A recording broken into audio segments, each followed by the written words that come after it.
नमस्कार, किसान समाचार में आप सभी दर्शकों का स्वागत है। मैं हूं साइमा खान। सबसे पहले नजर हेडलाइंस पर।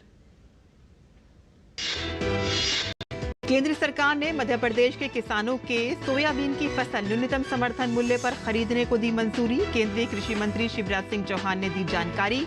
एक दिन पहले मध्य प्रदेश सरकार ने भेजा था प्रस्ताव। सरकार ने इस फैसले से सोयाबीन किसानों को मिलेगा लाभ। जर्मनी की कंपनी बायर का भारतीय किसानों के लिए बड़ा तोहफा। भारत में कंपनी शुरू करेगी फॉरवर्ड फार्मिंग योजना के तहत छोटे किसानों की आवश्यकता के अनुसार कृषि तकनीकों को होगा प्रदर्शन।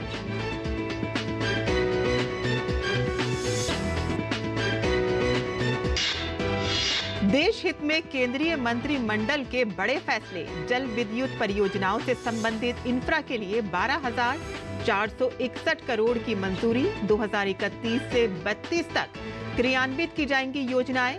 वहीं प्रधानमंत्री ग्राम सड़क योजना के चौथे चरण को मंजूरी। 70,125 करोड़ रुपए की लागत से बढ़ेगी कनेक्टिविटी। और अब समाचार विस्तार से। केंद्र सरकार ने मध्य प्रदेश के किसानों से सोयाबीन की फसल न्यूनतम समर्थन मूल्य पर खरीदने को मंजूरी दे दी है। केंद्रीय कृषि मंत्री शिवराज सिंह चौहान ने ये जानकारी दी और इसके अलावा मध्य प्रदेश कैबिनेट ने प्रधानमंत्री नरेंद्र मोदी के जन्मदिन पर 17 सितंबर से 2 अक्टूबर तक विशेष स्वच्छता अभियान चलाने का आह्वान किया है। प्रधानमंत्री नरेंद्र मोदी के जन्मदिन पर मध्य प्रदेश में 17 सितंबर से 2 अक्टूबर तक स्वच्छता अभियान चलाया जाएगा। इसकी थीम स्वभाव स्वच्छता, संस्कार स्वच्छता रखी जाएगी। इस बात पर फैसला मोहन यादव की कैबिनेट में मंगलवार को हुआ है। मध्य प्रदेश में डॉक्टर मोहन यादव की कैबिनेट ने तय किया था कि सोयाबीन का उचित दाम किसानों को मिले। इसको लेकर केंद्र से एमएसपी रेट बढ़ाने का आग्रह राज्य सरकार करेगी। राज्य सरकार ने मंगलवार की रात को केंद्र सरकार को पत्र भी लिखा था। इस पर केंद्रीय कृषि मंत्री शिवराज सिंह चौहान ने मध्य प्रदेश के किसानों की सोयाबीन की फसल को एमएसपी पर खरीद की अनुमति दे दी है। शिवराज सिंह चौहान ने कहा कि किसानों को चिंता करने की जरूरत नहीं है। सोयाबीन को एमएसपी पर खरीदा जाएगा। उन्हें उनकी मेहनत का वाजिब दाम मिलेगा। मध्य प्रदेश सरकार का प्रस्ताव आया है एमएसपी पर सोयाबीन की खरीदी का। उस प्रस्ताव को हमने स्वीकृति दे दी है। मध्य प्रदेश के किसान भी चिंता न करें। सोयाबीन एमएसपी की जो दरें हैं, जो एमएसपी है मिनिमम सपोर्ट प्राइस, उस पर खरीदा जाएगा। किसान के पसीने की पूरी कीमत दी जाएगी। मुख्यमंत्री ने किसानों के हित में लिए गए इस निर्णय के लिए केंद्रीय कृषि मंत्री का प्रदेश के अन्नदाताओं की तरफ से आभार व्यक्त करते हुए कहा कि समर्थन मूल्य में वृद्धि से किसानों की दशा और दिशा में परिवर्तन आएगा। सोयाबीन की फसल के लिए जो सरकार का समर्थन मूल्य है, उस पर किसानों को लाभ मिलेगा 4,892 रुपये में। तो ये उनकी स्वीकृति मिली। कृषि मंत्री जी ने भी इस पर सहमति दी और कुल मिलाकर के किसानों की बेहतरी के लिए जो बेहतर हो सकता है वो लगातार हमारी सरकार काम कर रही है। मध्य प्रदेश में डॉक्टर मोहन यादव की अध्यक्षता में हुई राज्य कैबिनेट की बैठक में यह भी फैसला लिया गया कि प्रधानमंत्री नरेंद्र मोदी के जन्म दिवस के मौके पर 17 सितंबर से 2 अक्टूबर तक स्वच्छता अभियान चलाया जाएगा, जिसकी थीम व्यवहार स्वच्छता, संस्कार स्वच्छता होगी। इस अभियान के तहत राज्य सरकार प्रदेश भर में विशेष अभियान चलाकर स्वच्छता का भाव जागृत करने की कोशिश करेगी। हमने कोशिश की है कि हम समाज के हर वर्ग को जोड़ें। उसके अंतर्गत युवाओं के लिए मैराथन होगी, मानव श्रृंखला होगी, महिलाओं की रंगोली प्रतियोगिता होगी, बच्चों की चित्रकला प्रतियोगिता होगी। डॉक्टर मोहन यादव की कैबिनेट ने बुंदेलखंड के लोगों के लिए भी बड़ा फैसला लिया है। मेडिकल कॉलेज सागर में पीजी और यूजी सीटों में बढ़ोतरी को मंजूरी प्रदान की गई है। इसके अलावा सागर में जिला चिकित्सालय को चिकित्सा महाविद्यालय में हस्तांतरित करने को भी मंजूरी दी गई है। इसके अलावा उज्जैन की शिप्रा नदी में पानी की मात्रा को पर्याप्त करने के लिए 614 करोड़ की सेवरखेड़ी सिलारखेड़ी परियोजना को मंजूरी दी गई। बोकरीखेड़ा जलाशय में योजना के तहत 2,940 हेक्टेयर सिंचाई की सुविधा उपलब्ध कराई जाएगी। साथ ही निगम मंडल के अध्यक्ष का प्रभार, या यूं कहे कि निगम मंडल के अध्यक्ष के पद का जिम्मा संबंधित मंत्री को ही दिए जाने का निर्णय भी मोहन यादव की कैबिनेट ने लिया है। कैमरामैन चंद्रमोहन के साथ आदित्य श्रीवास्तव, डीडी न्यूज, भोपाल। और जर्मनी की कंपनी बायर ने किसानों की मदद के लिए भारत में एक वैश्विक पहल फॉरवर्ड फार्मिंग की शुरुआत की। फॉरवर्ड फार्मिंग के तहत धान के खेतों में सीधी बुआई, फसल प्रणाली, खरपतवार नए उपाय, विशेष रूप से तैयार कृषि विज्ञान प्रणाली, पोषण और जल प्रबंधन, वर्मी कंपोस्ट, सिंचाई और ड्रोन प्रौद्योगिकी पर ध्यान केंद्रित किया जाता है।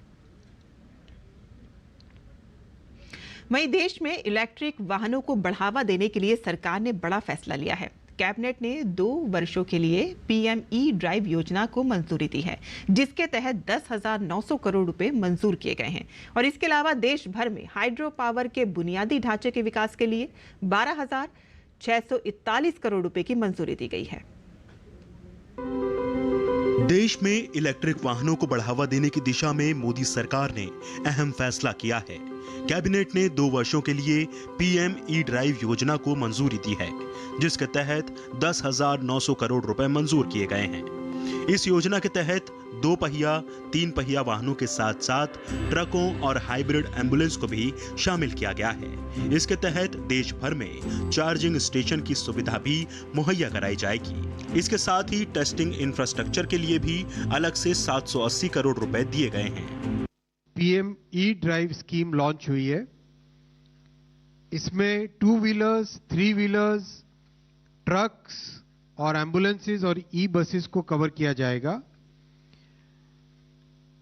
इसमें एक बहुत इंपॉर्टेंट ध्यान रखा गया है कि एम्बुलेंस के केस में हाइब्रिड एम्बुलेंस को सपोर्ट करेंगे, बिकॉज एब्सोल्युटली 100% श्योरिटी चाहिए होती है एम्बुलेंस के मैटर्स में। व्हीकल्स में जो पॉल्यूशन होता है उसमें मैक्सिमम कंट्रीब्यूशन ट्रकिंग से होता है, इसीलिए इस बार ट्रक्स को भी इसमें लिया गया है। बहुत बड़ा फोकस किया गया है कि चार्जिंग इंफ्रास्ट्रक्चर को देश भर में डेवलप किया जाए। इसके लिए 88,500 साइट्स को सपोर्ट करने के लिए 100% सपोर्ट होगा, वो फैसिलिटी इसमें दी गई है। इसके अलावा देश भर में हाइड्रो पावर के बुनियादी ढांचे के विकास के लिए 12,641 करोड़ रुपए की मंजूरी दी गई है। आज पूरे देश भर में हाइड्रो पावर के लिए जो इनेबलिंग इंफ्रास्ट्रक्चर चाहिए होता है, कोई रोड की कनेक्टिविटी हो, रेलवे साइडिंग की जरूरत हो, कहीं पर ट्रांसमिशन लाइंस की जरूरत हो, केबल्स की जरूरत हो, कहीं पे कम्युनिकेशन नेटवर्क की जरूरत हो, उन सब को सपोर्ट करने के लिए 31,350 मेगावाट को इनेबल करने के लिए आज एक बड़ा कार्यक्रम एक अप्रूव हुआ है, जिसमें 12,461 करोड़ रुपीस का आउटले है। 200 मेगावाट तक के जो प्रोजेक्ट हैं उसमें 1 करोड़ पर मेगावाट सपोर्ट दिया जाएगा और 200 मेगावाट से ज्यादा के जो प्रोजेक्ट्स हैं, बड़े प्रोजेक्ट्स हैं, उसमें 200 करोड़ प्लस 0.75 करोड़ यानी 75 लाख रुपए पर मेगावाट के हिसाब से सपोर्ट दिया जाएगा।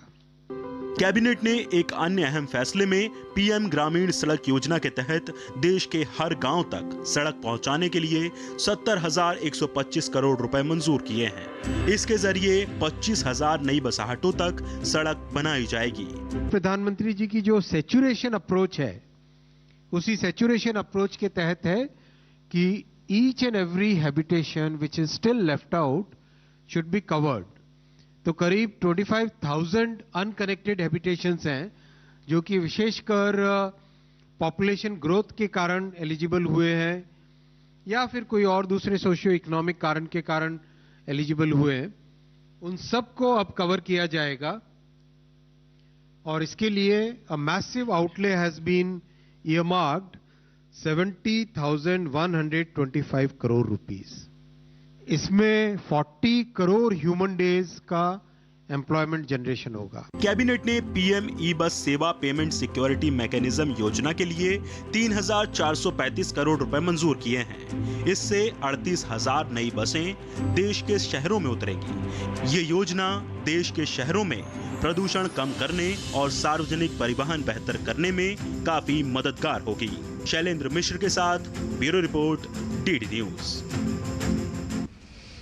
ढांचागत संरचना के विकास के दावों के इतर आज भी झारखंड के कई इलाके मूलभूत सुविधाओं से महरूम हैं और विकास के इंतजार में हैं। गिरिडीह जिले के उग्रवाद प्रभावित धावाटांड और आसपास के ग्रामीण जर्जर सड़क से परेशान हैं। विरोध स्वरूप उन्होंने सड़क पर ही धान रोपनी कर आक्रोश जताया। देश में जहां बुनियादी ढांचागत संरचना का तेज गति से विकास हो रहा है, वहीं झारखंड में स्थानीय कारकों की वजह से इसकी रफ्तार थम सी गई है। गिरिडीह के ग्रामीण दशकों से एक अदद अच्छी सड़क के लिए तरस रहे हैं, जबकि देश में सड़कों का जाल बिछाया जा रहा है। ये तस्वीर मॉनसून के मौसम में किसी खेत खलिहान की नहीं है, बल्कि गिरिडीह जिले के उग्रवाद प्रभावित धावाटांड की है, जहां जर्जर सड़क से परेशान ग्रामीण सड़क के बीचों बीच धान रोपनी कर जिम्मेदारों तक अपनी नाराजगी जता रहे हैं। ग्रामीणों ने अपनी परेशानियों को बताते हुए कहा कि गांव में कोई बीमार हो जाए तो उसे डॉक्टर तक पहुंचाने के लिए एम्बुलेंस नहीं बल्कि खटिया ही सहारा है, क्योंकि यहाँ सड़क कम गड्ढे ज्यादा है। मरीज को लेके जाना हम लोग को दुर्लभ होता है, खाटी से टांग के लेकर जाना पड़ता है। यहाँ देखिए सामने पुल है, उस पुल में हम लोग को पगडंडी बना के, बांस का पगडंडी बना के उसमें पार होते हैं, हम लोग पास होते हैं। इतना दिक्कत है कि आदमी आना जाना पैदल जाना आने में हम लोग को एकदम बहुत दिक्कत है। सब्जी उब्जी लेके जाइए, रोडवा में गिर जाइए, चल ना पा रही है, दिखा रही है तो हमने चोटो घट लग जाए, सब्जियों बर्बाद हो जाए, हमने के रोड बने के चाहिए। स्थानीय लोगों का कहना है कि सड़क निर्माण को लेकर उन्होंने अनेकों बार गुहार लगाई, लेकिन बात नहीं बनी। अब वो अपनी मांग को लेकर और ज्यादा गंभीर है। ग्रामीणों ने चेतावनी दी है कि सड़क नहीं तो वोट नहीं। सांसद जी को भी बोला गया, इस रोड के बारे में विधायक जी को भी बोला गया, बोला हाँ बन जाएगा बन जाएगा। पुलिया भी टूट गया था एक बार, बांस से लोग आना जाना करते थे, और अभी भी इस रोड का समस्या देखिए कि एकदम पूरा गड्ढा गड्ढा है। लोग सब्जी उब्जी लेके जाते हैं, कहीं गिर उड़ जाते हैं, सब्जी भी नुकसान होता है। को स्थानीय भाजपा नेता का भी साथ मिला है। भाजपा नेता दीपक श्रीवास्तव ने बताया कि निर्माण के बाद सड़क की हालत जर्जर होती गई, लेकिन 14 वर्षों से इस सड़क के जीर्णोद्धार पर कोई काम नहीं हुआ। कि इस रोड को मरम्मती करवाई। आज किन्हीं को डिलीवरी का जरूरत होता है, किन्हीं को हॉस्पिटल जाने का जरूरत होता है, तो लोग खटिया से टांग कर 2-3 किलोमीटर पार करते हैं उस पुल के आगे, तो जाके वो एम्बुलेंस में जाते हैं। आज सोच सकते हैं कि भारत की आत्मा गांव में बसती है, लेकिन यह कौन सा आत्मा गांव में बसती है भाई, जब लोगों को मूलभूत सुविधाओं के लिए आज जूझना पड़ रहा है। उन्होंने विकास के मुद्दे पर स्थानीय डुमरी विधायक और राज्य सरकार में मंत्री बेबी देवी को भी आड़े हाथों लिया तथा उन पर क्षेत्र की उपेक्षा का आरोप लगाया। लोग बांस के टटरी में जाने के लिए मजबूर है, लेकिन यहाँ के जो जनप्रतिनिधि हैं वो अभी तक कान में तेल देके सोए हुए हैं। यहाँ के जो स्थानीय जो जनप्रतिनिधि हैं, जो सरकार में मंत्री है, उनका ध्यान ही नहीं है, कहते हैं डुमरी में विकास की गंगा बही है। ग्रामीण भारत सशक्त भारत का आधार है। ऐसे में ग्रामीण इलाकों में बुनियादी सुविधाओं का विस्तार समय की भी मांग है, लेकिन झारखंड में ऐसा होता नजर नहीं आ रहा, जो कहीं न कहीं इस राज्य के बदहाली का भी एक कारण दिखता है। सड़क निर्माण की मांग पर जोर डालने के लिए ग्रामीणों का तरीका जरूर अनूठा रहा, लेकिन उनकी मांग जायज है। उम्मीद की जानी चाहिए कि जिम्मेदार इस ओर ध्यान देंगे और जर्जर सड़क को दुरुस्त कर लोगों के आवागमन को सुगम बनाने की पहल करेंगे। डीडी न्यूज के लिए गिरिडीह से रमेश प्रभाकर और विकास के साथ मैं दिवाकर कुमार। और किसान समाचार में आइए अब जान लेते हैं देश भर की मंडियों का भाव।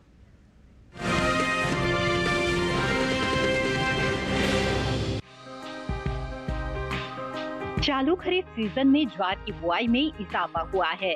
कृषि मंत्रालय की ओर से हाल ही में जारी ताजा आंकड़ों के मुताबिक साल 2024 के दौरान खरीफ ज्वार की बुआई 15,16,000 हेक्टेयर में हुई है, जबकि बीते साल की समान अवधि के दौरान खरीफ ज्वार 14,06,000 हेक्टेयर में बोया गया था।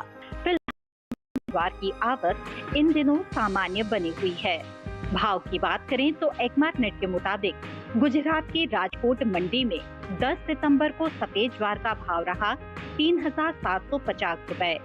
11 सितंबर को इसके भाव में कोई बदलाव नहीं हुआ और भाव 3,750 रुपए पर बरकरार रहा। राज्य की ही जलसन मंडी में इस दौरान सफेद ज्वार के सौदों में गिरावट के साथ कारोबार हुआ। 10 सितंबर को सफेद ज्वार का भाव था 3,500 रुपए। 11 सितंबर को इसके भाव में 250 रुपए की नरमी आई, हो गया 3,250 रुपए। हालांकि जम्बूसर मंडी में बीते 2 दिनों के दौरान ज्वार के भाव स्थिर रहे। यहाँ 10 और 11 सितंबर को ज्वार 3,300 रुपए पर बिकी। इसी तरह महाराष्ट्र की कल्याण मंडी में 10 सितंबर को ज्वार का भाव रहा 3,500 रुपए। 11 सितंबर को इसके भाव बिना किसी उठापटक के 3,500 रुपए ही रहे। बात पैदावार की करें तो इस साल ज्वार की पैदावार में बढ़त का अनुमान जताया गया है। कृषि मंत्रालय के हाल ही में जारी दूसरे अग्रिम अनुमान के मुताबिक घरेलू स्तर पर साल 2023-24 के दौरान कुल ज्वार की पैदावार 40,34,000 टन होने का अनुमान जताया गया है, जबकि बीते साल इस दौरान ज्वार की पैदावार 38,14,000 टन रही थी। यानी इस साल कुल ज्वार में बीते साल के मुकाबले 2,20,000 टन की बढ़ोतरी हो सकती है, जिसका असर कृषि उपज मंडियों में ज्वार के बाजार भाव पर पड़ सकता है। बता दें कि केंद्र सरकार ने विपणन सत्र 2024-25 के लिए 14 खरीफ फसलों के न्यूनतम समर्थन मूल्य में बढ़ोतरी की है, जिसमें ज्वार भी शामिल है। सरकार के इस फैसले से किसानों को उनकी फसलों का उचित दाम मिलेगा, साथ ही आय में भी वृद्धि होगी। साल 2023-24 में हाइब्रिड खरीफ ज्वार की एमएसपी 3,180 रुपए प्रति क्विंटल थी, जिसे साल 2024-25 के दौरान 191 रुपए बढ़ाकर 3,371 रुपए प्रति क्विंटल तय किया गया है। वहीं मालदंडी ज्वार की एमएसपी में 196 रुपए का इजाफा हुआ है और अब इसकी एमएसपी 3,421 रुपए प्रति क्विंटल तय की गई है।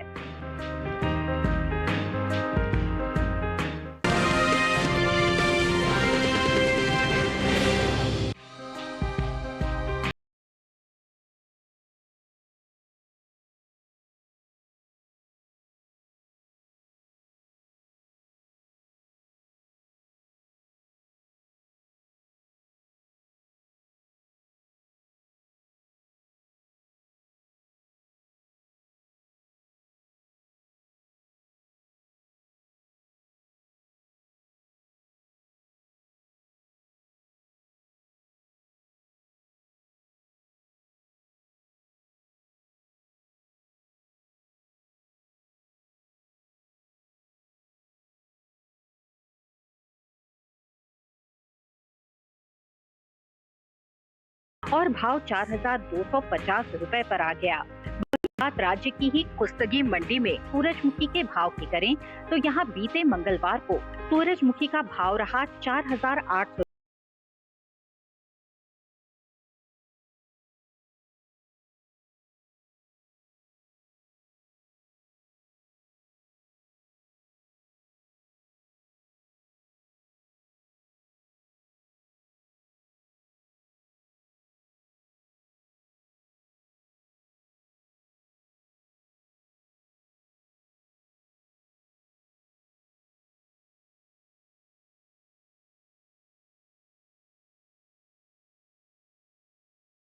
सूरजमुखी की उपज पर नजर डालें तो साल 2023-24 के दौरान खरीफ सूरजमुखी की पैदावार 66,000 टन होने का अनुमान है, जबकि रबी सूरजमुखी की उपज साल 2023-24 में 1,01,000 टन हो सकती है। यानी साल 2023-24 के दौरान कुल सूरजमुखी की पैदावार 1,67,000 टन होने का अनुमान है, जो बीते साल के मुकाबले कम है। बता दें कि हाल ही में केंद्र सरकार ने विपणन सत्र 2024-25 के लिए 14 खरीफ फसलों के न्यूनतम समर्थन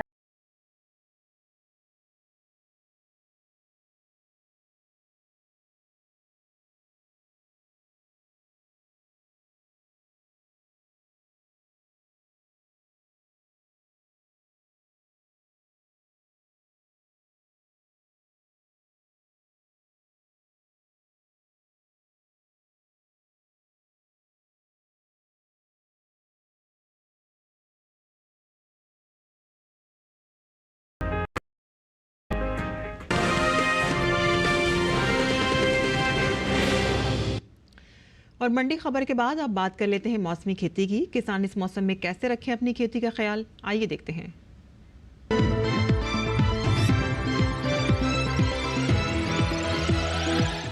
नमस्कार, आप देख रहे हैं डीडी किसान। मैं हूं एआई कृष और आज हम बिहार, झारखंड, पश्चिम बंगाल और गुजरात में होने वाली खेती किसानी से संबंधित सलाहों के बारे में पूरी जानकारी देंगे। बिहार में अरहर की बुवाई का काम करें। बिहार में हल्की से मध्यम बारिश की संभावना को देखते हुए खड़ी फसलों में सिंचाई ना करें। वहीं झारखंड के किसान इन दिनों मूली की बुवाई का काम कर सकते हैं। पश्चिम बंगाल की बात करें तो यहाँ के उप हिमालयी पश्चिम बंगाल वाले इलाके में फूल गोभी, पत्ता गोभी और ब्रोकली की नर्सरी तैयार करने का काम करते रहे। वहीं गांगेय पश्चिम बंगाल में पान के बगीचों के अंदर उचित वायु संचार की व्यवस्था करें। अगर निराई गुड़ाई की जरूरत हो तो साफ मौसम में निराई गुड़ाई करें। पान की बेलों को सहारा देकर ऊपर चढ़ाएं। कमजोर और फालतू पान की बेलों को बगीचे से हटाएं। गांगेय पश्चिम बंगाल के किसान इन दिनों जूट को अपगलन की प्रक्रिया के लिए छोड़ दें। अपगलन की वह प्रक्रिया है जिसमें जूट को कटाई के बाद बंडलों में बांधकर 90 सेंटीमीटर तक की गहराई में पानी के अंदर डुबोया जाता है, जिससे डंठलों से रेशे अलग हो जाते हैं। इस प्रक्रिया के बाद ही जूट के पौधों से जूट प्राप्त होता है। उधर गुजरात में तैयार मूंग, परवल और कुंदरू की तुड़ाई का काम करें। तैयार फलों और सब्जियों को तुड़ाई के बाद सुरक्षित स्थान पर रखें। सब्जियों और फलों को सड़ने या गलने से बचाने के लिए समय पर तुड़ाई जरूरी है। गुजरात में इन दिनों काबुली चना, अरहर, मूंग और अरंडी की बुवाई करें। यहाँ के किसान तिल और अजवाइन भी बो सकते हैं। इतना ही नहीं, गुजरात में बैंगन, टमाटर और हरी मिर्च की नर्सरी भी तैयार कर सकते हैं। इसी तरह कृषि और किसानों से जुड़ी हर महत्वपूर्ण जानकारी के लिए हमारे साथ जुड़े रहिए और देखते रहिए डीडी किसान। धन्यवाद।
काफी रहेंगे। फूल गोभी को अधिक खाद और उर्वरक की जरूरत होती है। जब पौध 4 से 6 हफ्ते की हो जाए तो उनकी रोपाई कर लें। रोपाई के तुरंत बाद और फिर 7 से 10 दिन के अंतराल पर सिंचाई करें। इसके अलावा खरपतवार पर काबू पाने के लिए महीने में 2 बार निराई जरूर करें। ऐसा करने से फसल अच्छी होगी। फसल को सुंडी और हीरक पतंगा से बचाने के लिए स्पाइनोसैट दवा की 2 मिलीलीटर यानी 2 छोटे चम्मच मात्रा को 10 लीटर पानी में मिलाकर छिड़काव करें। इसके अलावा रस चूसने वाले कीटों की रोकथाम के लिए थायोमेथेक्साम की 2 ग्राम मात्रा यानी 1 छोटा चम्मच को 10 लीटर पानी में मिलाकर छिड़काव करें। ध्यान रखें कि जहां कीटों का अधिक प्रकोप हो, सिर्फ वहीं दवा का छिड़काव विशेषज्ञों की सलाह से करें। इससे लागत पे भी कमी आएगी और पर्यावरण और सेहत को भी नुकसान कम होगा।